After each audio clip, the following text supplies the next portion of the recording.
Je m'appelle Maya et je n'aurais jamais cru que mon cœur puisse franchir la frontière entre ce qui est juste et ce qui est réel. Après mes examens finaux, je suis allée passer quelques semaines chez Monsieur Armand, le meilleur ami de mon père décédé, un homme que je connaissais depuis l'enfance. Ma mère m'avait dit: il prendra soin de toi comme de sa propre fille. Et c'est ce qu'il a fait, du moins au début. Sa maison était calme, entourée de vieux arbres et de silence. Il vivait seul, passait ses soirées à lire et parlait avec une douceur tranquille qui faisait tout paraître simple. Je pensais que ces semaines seraient paisibles. Je me trompais. La première nuit, je n'ai pas réussi à dormir. Le silence de la campagne était trop lourd, presque vivant. Je suis sortie de ma chambre et j'ai vu de la lumière venant du bureau. Il était là, assis sous une lampe, lisant un livre, ses lunettes glissant sur son nez, ses cheveux légèrement argentés. Quand il m'a vu, il a souri doucement.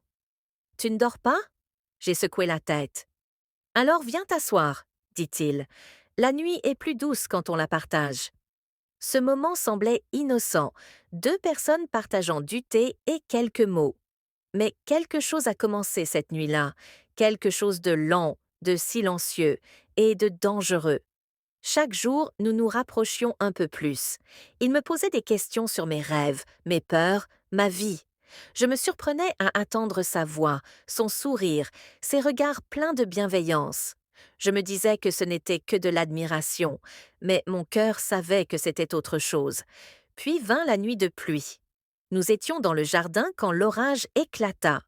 Nous avons couru vers la maison, trempés, riant comme des enfants. Quand il m'a tendu une serviette, ses doigts ont effleuré les miens, et le rire s'est arrêté. Pendant une seconde, le monde s'est figé. Nos regards se sont croisés. Il a détourné les yeux le premier, murmurant: Tu devrais aller te changer avant d'attraper froid. Mais je n'ai pas bougé, parce qu'à cet instant, quelque chose en moi s'est brisé, le mur entre ce que je devais ressentir et ce que je ressentais vraiment. Cette nuit-là, je n'ai pas trouvé le sommeil. Je suis restée assise près de la fenêtre, à écouter la pluie. Puis j'ai entendu ses pas derrière moi. Il s'est arrêté, silencieux. Je ne voulais pas te mettre mal à l'aise, dit-il. Tu ne l'as pas fait, ai-je répondu doucement. Tu m'as juste fait me sentir vivante. Il a pris une profonde inspiration. Maya, ne pense pas que je pourrais faire ça, ne pense pas que je pourrais ressentir ça. Mais sa voix tremblait, et dans ses yeux, j'ai vu la vérité. Il ressentait déjà tout cela. Nous n'avons rien ajouté. Le silence parlait à notre place. La pluie tombait plus fort, cachant ce que nos mots ne pouvaient pas dire. Quand j'ai quitté sa maison quelques jours plus tard, je n'ai rien emporté avec moi. Et pourtant, j'avais l'impression d'avoir laissé mon cœur derrière. Aujourd'hui, des années ont passé. J'ai rencontré d'autres gens, j'ai vécu d'autres jours. Mais parfois, quand la pluie tombe et que la nuit devient silencieuse, je me souviens de lui, de sa voix, de son regard, de cette chaleur qui ne m'a jamais quittée. Et chaque fois que je pense à lui, une phrase revient dans ma tête.